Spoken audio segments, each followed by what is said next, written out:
नमस्कार दोस्तों, आप सभी का स्वागत है हमारे YouTube प्लेटफॉर्म पे। जैसा कि आप जानते हैं, लेवल 1 को हम डिस्कस कर चुके हैं, जिसमें हमने काफ़ी सारे पॉइंट्स को क्या करा था, कवर अप करा था।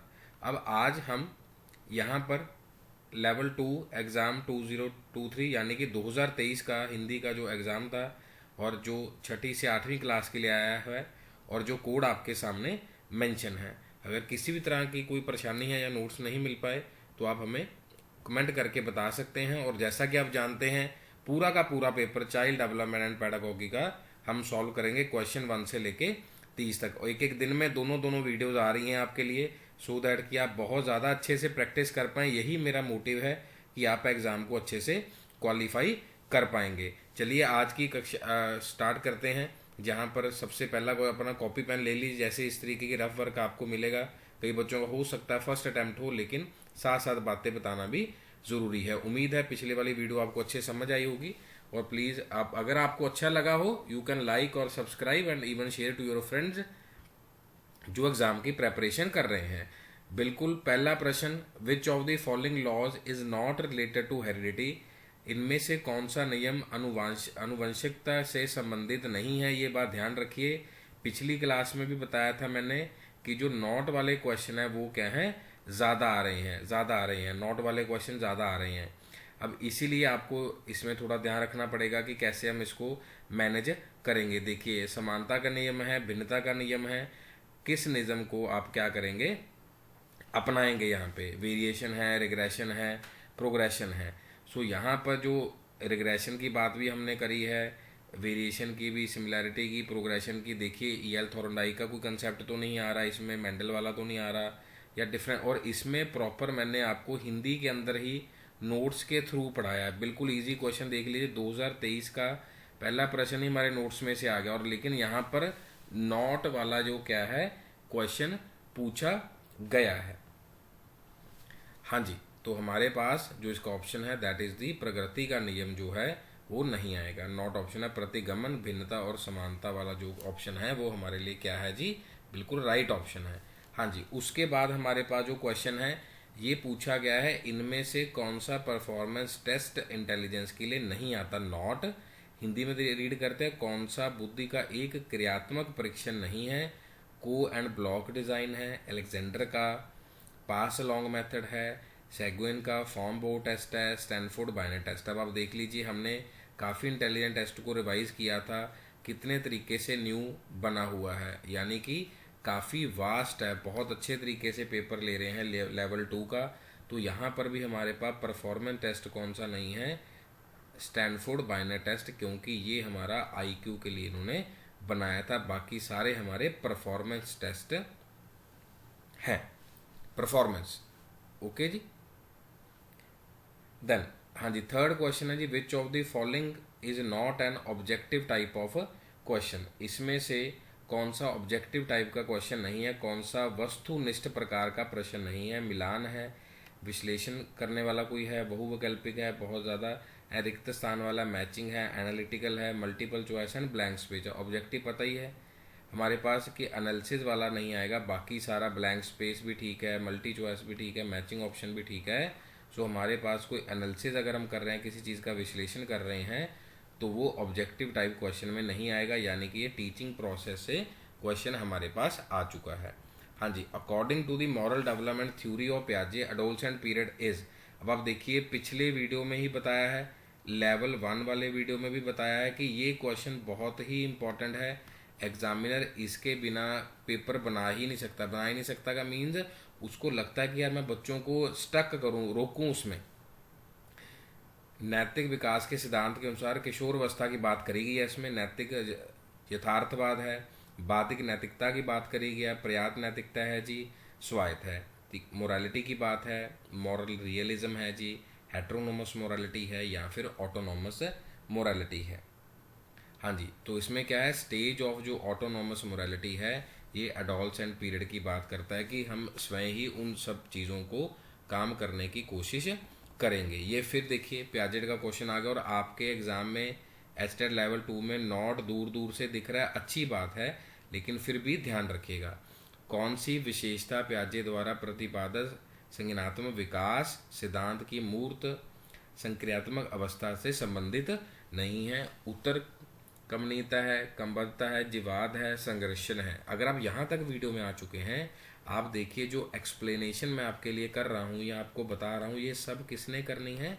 आपने ही करनी है। जब एग्ज़ाम में होंगे आपके माइंड ने रीड करना है। ये तो चलो मैं आपकी हेल्प कर रहा हूँ, वहाँ ये वाली हेल्प भी ना मिलेगी अगर आप क्वेश्चन ठीक कर रहे हैं। तो कॉपी पे जल्दी जल्दी पढ़ के अपना क्या करिए, टिक मार करिए कि कौन सा ऑप्शन आएगा।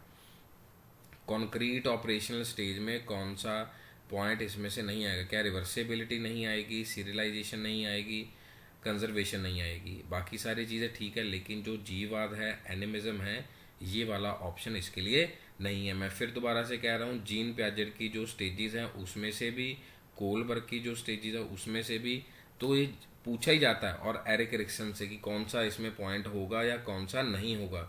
ये प्लीज़ एक बार देखिएगा, क्योंकि एग्जामिनर चाहता है कि आप रुक जाएं। चलिए आगे बढ़ते हैं। Not correct about the context of individual differences, इसमें से व्यक्तिगत भिन्नताओं के संदर्भ में कौन सा कथन सही नहीं है? इसका भी पूरा का पूरा वीडियो हमने नोट्स में बनाया हुआ है इंडिविजुअल डिफरेंसेस का। कोई भी दो व्यक्ति बिल्कुल एक समान नहीं होते। व्यक्ति की भिन्नताएं विशेषताओं के संबंध में विचलन है। व्यक्ति की भिन्नताएं अपनी समग्रता व्यक्तियों को अलग करती है। व्यक्तिगत भिन्नताएं केवल आनुवंशिकता का परिणाम ही होती हैं। Not exactly same, individual difference are division in regards to characteristics and these distinguish individual in the totality. Differences are sole result of heredity. हाँ जी, तो हमारे पास क्या है? नॉट है, individual differences are the sole result of, केवल आनुवंशिकता का ही परिणाम होती हैं। ये बिल्कुल गलत है। हमने हेरिडिटी का भी पढ़ा है और एनवायरनमेंट का भी पढ़ा है, इसका वीडियो में भी पढ़ा है, क्वेश्चन भी हमने पढ़ लिए हैं। हाँ जी, 7वें प्रश्न की तरफ चलते हैं जी। 1-1 मिनट में सब कंप्लीट कर रहे हैं हम। When the lesson is to be learned, a child is long and difficult, requires a lot of understanding. कौन सा मेथड उसके लिए अच्छा रहेगा? एक बच्चे द्वारा सीखा जाने वाला पाठ कठिन, लंबा और कठिन हो तथा समझ की ज़रूरत भी चाहिए। जैसे वीडियो है, 30 क्वेश्चन है, अब ये मूवी की तरह तो नहीं चलेगा। सारे फ्रेंड्स को मैं कहना चाहूँगा कि वहाँ सर पॉपकॉर्न है ये, इसमें आपको क्या करना पड़ेगा, थोड़ा सा और ज़्यादा कि सर कैसे बता रहे हैं, क्योंकि आपका एग्ज़ाम बिल्कुल पास है, तो हमें इसको क्या करना पड़ेगा, बहुत ही अच्छे से एक समझना पड़ेगा। कॉम्प्रीहेंशन जल्दी जल्दी एग्ज़ाम की स्पीड के हिसाब से। विराम विधि है, पूर्ण है, अविराम है, प्रासंगिक है, स्पेस, होल, मास्ट, इंसिडेंटल। अभी पिछले में हमने एक पार्ट मेथड करा था, इसी तरीके का सेम क्वेश्चन आया था कि छोटे छोटे पार्ट्स में बांट रहा है बच्चा। हाँ जी, तो इसमें हम क्या करेंगे, स्पेस्ड मेथड की विधि को अपनाएंगे, विराम विधि कि थोड़ा थोड़ा करते करते करते उसको एनालिसिस, जैसे हम क्वेश्चन पढ़ते हैं थोड़ा सा 2-4 सेकंड का समय देते हैं, फिर आप आगे बढ़ते हैं। मोस्ट इंपॉर्टेंट टॉपिक जी, maxims of the teaching, Froebel, Maria Montessori. अधिगम निरोग्य बच्चों के लिए कौन सा शिक्षण सूत्र लाभप्रद नहीं होगा? सरल से जटिल, अमूर्त से मूर्त, प्रत्यक्ष से अप्रत्यक्ष, ज्ञात से अज्ञात, simple to complex, abstract to concrete, direct to indirect, known to unknown. Disabled की बात करी गई है जी, यानी कि अधिगम निरोग्य बच्चों के लिए। ऐसे तो मैगजिम्स तो ठीक हैं, लेकिन हमें साथ में बांध दिया गया जिनके लिए ठीक नहीं होगा, तो उनके लिए एब्स्ट्रैक्ट टू कॉन्क्रीट जो है, अमूर्त से मूर्त वाली ऑप्शन ठीक नहीं है। हाँ जी, आगे वाला फिर क्वेश्चन नॉट वाला है जी। Not the principle of development. देखिए हमारे वीडियो में सबसे पहले जो टॉपिक हमने रीड करवाया वो डेवलपमेंट वाला और ये एनवायरनमेंट वाला, हेरिडिटी वाला करवाया, उसी क्वेश्चन सबसे ज़्यादा लिए हैं। देखिए 2023 में वैसा ही है, इससे आप बिल्कुल आगे बढ़ जाएंगे। It is the product of heredity and development, अभी रीड किया। It is a pattern of predictable, क्या प्रेडिक्ट कर सकते हैं? देखिए ज़रा क्या प्रेडिक्ट कर सकते हैं। इट फॉलोज लीनियर पाथ, कि बस इसी सीधी लाइन में ही जाएगा। It proceed from general to specific, सबके लिए अलग अलग है जी। अनुवांशिकता प्रायवन का उत्पाद है। पैटर्न पूर्वन में हुआ है कि ऐसा ऐसा होता है। विकास रैखिक और अनुसरण करता है, विकास सामान्य से विशिष्ट की ओर बढ़ता है। और जो हमारे पास डेवलपमेंट है ये कभी भी लीनियर पाथ फॉलो नहीं करता। नॉट पूछा गया है, नॉट ठीक हो गया जी। हाँ जी, नॉट नहीं होगा, बाकी सारी चीज़ें हमें पता है। हाँ जी, इसमें सबसे ज़्यादा नेगेटिव ऑप्शन यही वाला है। अगर 2 पूछे जाते तो साथ आप ये भी कह सकते कि उतना प्रेडिक्ट नहीं कर पाएंगे। हाँ जी, 10th क्वेश्चन की तरफ बढ़ते हैं जी। अकॉर्डिंग टू विच साइकोलॉजिस्ट, किस मनोवैज्ञानिक के अनुसार बच्चों में संज्ञानात्मक विकास में सामाजिक, सांस्कृतिक, कारकों की भूमिका महत्वपूर्ण होती है। Social and cultural factors, social और कल्चर हमें पता ही है, सोसाइटी की बात करी है और कल्चर की बात करी है। एक ही पर्सन है हमारे पास, लेव वाइगॉस्की, इन्होंने तो कुछ सोसाइटी कल्चर इनकी किसी की बात नहीं करी। सामाजिक और सांस्कृतिक की बात करी, ZPD, स्कैफोल्डिंग, स्कैफोल्डिंग का सिद्धांत भी, काफ़ी सारी चीज़ों को याद रखिएगा, टिप्स भी होनी चाहिए। हाँ जी, next question, not common characteristics of social development adolescence, वही मिडिल एज लेट चाइल्डहुड इस तरीके का क्वेश्चन भी आया था।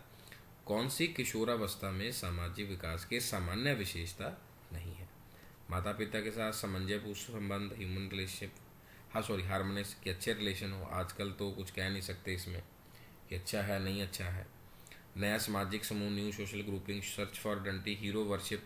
अब नॉट है, यही वाला ऑप्शन है हमारे पास, हम नहीं कह सकते कि अच्छा है या कैसा है। हार्मोनियस रिलेशनशिप विद दी पे, नॉट अ कॉमन करेक्टरिस्टिक, सभी बच्चों के अंदर ये वाला ऑप्शन नहीं होता।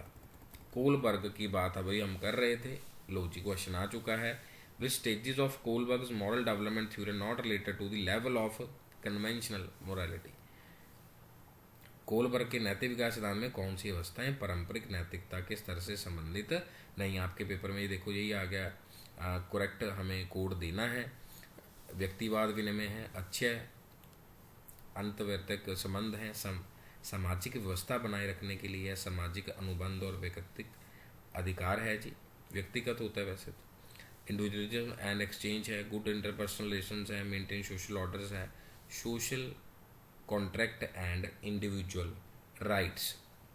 तो आप देख सकते हैं कन्वेंशनल के जहाँ पर बात, क्योंकि मोरालिटी की बात करी गई है तो यहाँ पर इंडिविजुअल वाला जो ऑप्शन है वो वाला ऑप्शन नहीं आएगा, यानी कि A और D, सोशल कॉन्ट्रैक्ट, ये दोनों ऑप्शन क्या हैं इस क्वेश्चन के संदर्भ में ठीक है। हाँ जी, learning through mental process like attention and reflection क्या होगा? Imitative, motor, cognitive, affective. ये दोनों तो चलो ब्लूम्स में आ जाते हैं, साइकोमोटर भी आ गया, कैप मॉडल बोलते हैं ब्लूम टैक्सोनॉमी को, यहाँ से भी क्वेश्चन आ सकता है इस बार। अवधान और चिंतन जैसी मानसिक प्रक्रियाओं द्वारा क्या कहलाता है जी सीखना? अनुकरण है, गामक है, संज्ञानात्मक है, भावात्मक है। तो हमारे पास अटेंशन और रिफ्लेक्शन की बात कर रहे हैं तो हमारे पास एक ही है जो हम बात कर रहे हैं, that is called as cognitive learning, संज्ञानात्मक। हाँ जी, सामाजिक अधिगम के संदर्भ में कौन सी शिक्षण अधिगम रणनीति विद्यार्थियों के लिए सर्वाधिक उपयोगी होगी? Teaching learning strategy in the context of social learning, मतलब इतनी अच्छे से स्टडी करिए सो दैट कि कॉन्टेक्स्ट और सोशल लर्निंग अच्छे से हो जाए। क्षेत्र भ्रमण, भाषण, प्रयोग, मानसिक उद्वेलन, फील्ड ट्रिप, लेक्चर, एक्सपेरिमेंट, और हमारे पास जो उसका ऑप्शन बन रहा है मानसिक उद्वेलन है, ब्रेनस्टॉर्म, और इसके जो फादर हैं ये भी क्वेश्चन पूछा जा सकता है, ऑसबॉर्न है जी इसके फादर, OSBRNE, ऑसबॉर्न है, एलेक्स ऑसबॉर्न, जो फादर ऑफ ब्रेनस्टॉर्मिंग है। अगर सोशल और कॉन्टेक्स्ट की बात कर रहे हैं तो इसमें सबसे ज़्यादा ब्रेनस्टॉर्मिंग आएगी। जैसे आपको नए क्वेश्चन बता दिए, अब सब चीज़ें आपको क्लियर हो रही हैं, धीरे धीरे मानसिक उद्वेलन हो रहा होगा कि ये आएगा नहीं आएगा। तो हम 2023 का पैटर्न फॉलो कर रहे हैं, 2025 में 50 to 70% आपको कवर हो जाएगा। पावलोव के अनुबंध सिद्धांत में स्वाभाविक एवं कृत्रिम उद्दीपकों के मध्य अनुबंधन को कौन सा कारक ध्यानात्मक रूप से प्रभावित नहीं करता? अब आप यहाँ स्टडी तो पॉजिटिव करके गए हैं, लेकिन वहाँ आपसे देखो पूछा जा रहा है factor does not positively after the conditioning between natural and the artificial stimuli. Pavlov की बात कर रहे हैं, जैसे डॉग और विसल था। उद्दीपकों के प्रस्तुतिकरण का उपयुक्त समय, उद्दीपकों की पुनरावृत्ति, नियंत्रित वातावरण, प्रेरक की कमी, appropriate timing of stimuli, repetition है, कंट्रोल्ड है, लैक ऑफ मोटिव है। अब आप देखिए इसमें कौन सा ऑप्शन आपके लिए ठीक है। सो उसमें क्या है, जो बात नहीं करी थी लैक ऑफ मोटिव की, प्रेरक की कमी की बात वो नहीं करता, बाकी सब चीज़ें तो सही समय से चल रही हैं। निम्नलिखित में कौन सा कारक शिक्षण अधिगम को प्रभावित नहीं करता? Not affect the teaching learning. अब वहाँ हमें ये पता है कि विच वाला ये तो रहेगा ही रहेगा। हमें मेन एक बात और भी ध्यान रखिएगा कि क्वेश्चन की जो एंडिंग है उसको प्लीज़ एक बार रीड जरूर करिएगा। जो क्वेश्चन एंड हो रहा है कैसे है, शारीरिक रूप है, मानसिक है, विषय वस्तु है, संप्रेषण कौशल है। तो आप देखिए फिजिकल अपीयरेंस की बात हो रही है, इससे कोई नहीं। अब हमारा कोई फिजिकल अपीयरेंस आपके सामने नहीं है, लेकिन हम दिन रात एक कर रहे हैं आप सबके एग्ज़ाम को क्वालिफाई करने के लिए। आप भी कर रहे हैं, जितना आपका एफर्ट है उतना ही एफर्ट आपके लिए हम भी कर रहे हैं। 17th क्वेश्चन जी, निम्नलिखित में कौन सा कारक अंतर्गत बच्चों के विकास को प्रभावित नहीं करता? हो सकता है आज के समय पे फिजिकल अपीयरेंस मैटर करती हो, क्योंकि आज का रील्स वगैरह का ज़माना है, ये वो सब, लेकिन teacher can't be an actor. Teacher actor नहीं हो सकता और एक्टर टीचर नहीं हो सकता पढ़ाने के लिए, नहीं तो बहुत सारे एक्टर ही पढ़ा देते, मूवी में तो आ ही रहे हैं सब लोग। हाँ जी। Factor does not influence and development of under environmental factors. Environment की बात करी जा रही है, ध्यान से देखिएगा, एनवायरमेंट की बात करी जा रही है। देखो एक्सीडेंट भी एनवायरमेंट का पार्ट है, मेंटल स्ट्रेस ड्यूरिंग प्रेगनेंसी ये भी एनवायरमेंट का पार्ट है, न्यूट्रिशन भी है, ये ग्लैंड्स का नहीं है। एनवायरमेंट की बात करिए, ये हमारे पास इंटरनल है। Law of use and law of disuse related to which law of Thorndike learning, ये भी भाई बहुत इंपॉर्टेंट है, बहुत बहुत ज़्यादा इंपॉर्टेंट है। प्रयोग का नियम, अनुप्रयोग का नियम क्या है, कह रहा है तत्परता, अभ्यास, प्रभाव और बहु प्रतिक्रिया के मल्टीपल रिस्पॉन्सेज की वो बात कर रहा है। तो वो क्या कर रहा था, लॉ ऑफ एक्सरसाइज, अभ्यास की बात वो करता था। अच्छा करोगे तो अच्छा होगा, गलत होगा तो गलत हो जाएगा।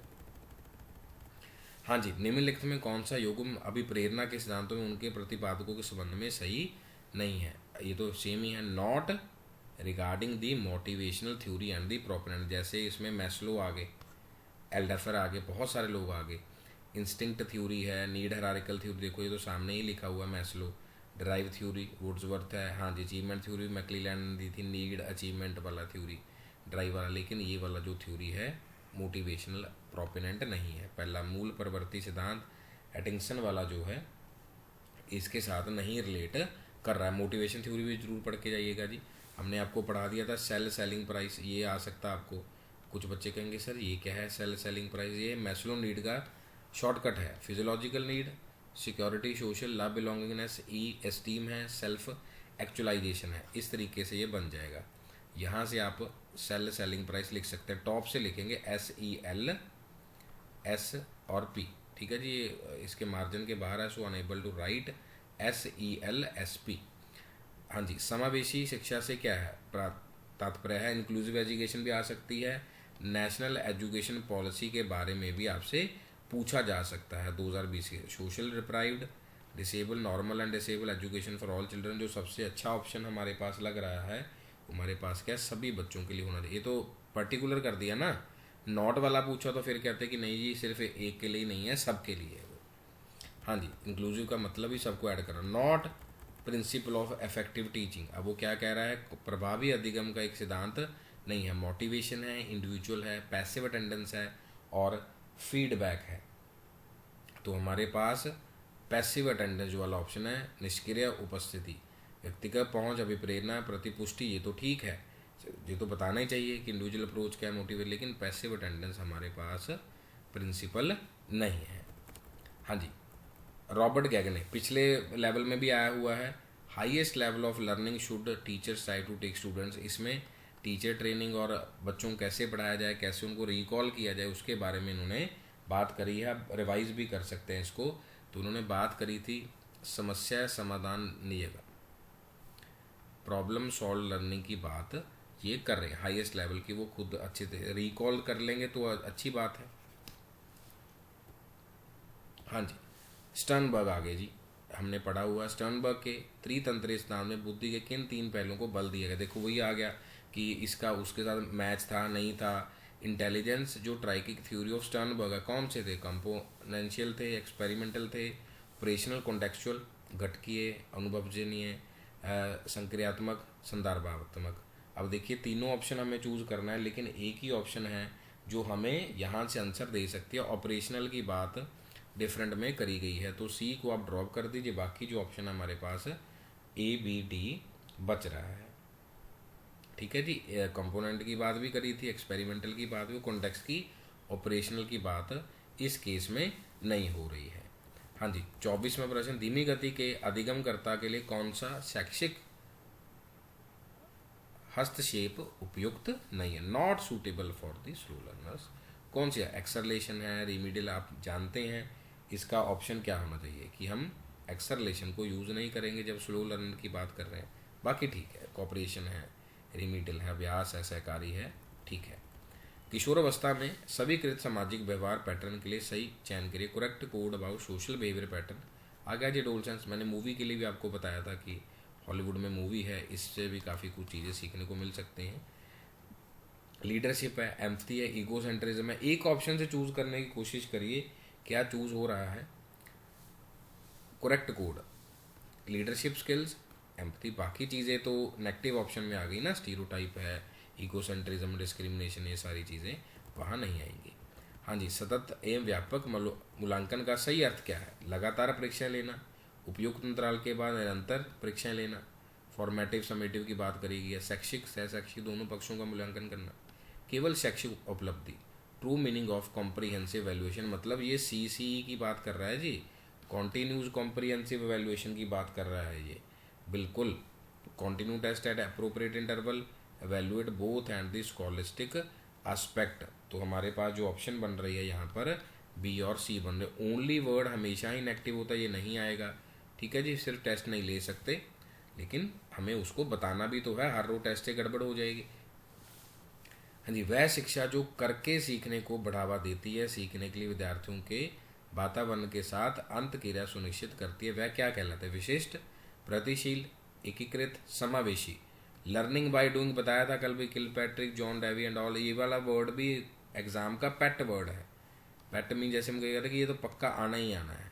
हाँ, वो अलग किसी आपके किसी अलग शिफ्ट में आ जाए, मैं वो नहीं आपको कह सकता। हमें सारे इस एग्ज़ाम को प्रैक्टिस करना। स्पेशल, प्रोग्रेसिव, सो करके सीखने वाली बात एक ही है हमारे पास, प्रगतिशील, यानी कि प्रोग्रेसिव एजुकेशन की बात कर रहा है। हाँ जी, दृष्टिबाधित विद्यार्थियों के लिए कौन सा शिक्षण सहायक सामग्री उपयोगी नहीं है। Visually impaired and the students के लिए कौन सा नहीं है। सो हमारे पास फिल्म स्ट्रिप्स जो ऑप्शन है वो नहीं है, बाकी चीज़ें बच्चों के लिए ठीक है। फिल्म स्ट्रिप्स में थोड़ी सी दिक्कत आएगी उनको। अधिगम को प्रभावित करने के लिए कौन से कारक है, ठीक है जी। सही चयन तो बस आप रीड करेंगे तो उसमें दिक्कत आएगी। अफेक्ट्स दी लर्निंग, कौन सा कोड है, क्या अफेक्ट कर सकता है उसको। अटेंशन है, एप्टीट्यूड है, मोटिवेशन है, इंटरेस्ट है। कौन सी ऑप्शन से आप चूज़ करना चाहोगे। मोटिवेशन नहीं है, नहीं पढ़ेंगे। एप्टीट्यूड नहीं है, समझ ही नहीं आएगा। इंटरेस्ट भी होना चाहिए, ध्यान भी आपका होना चाहिए। इसमें सारे ऑप्शन हैं। कई बार ऐसा, कई बच्चे तो ऑल ऑफ दी बाबा ये सब उसी तरीके से लगा देते हैं।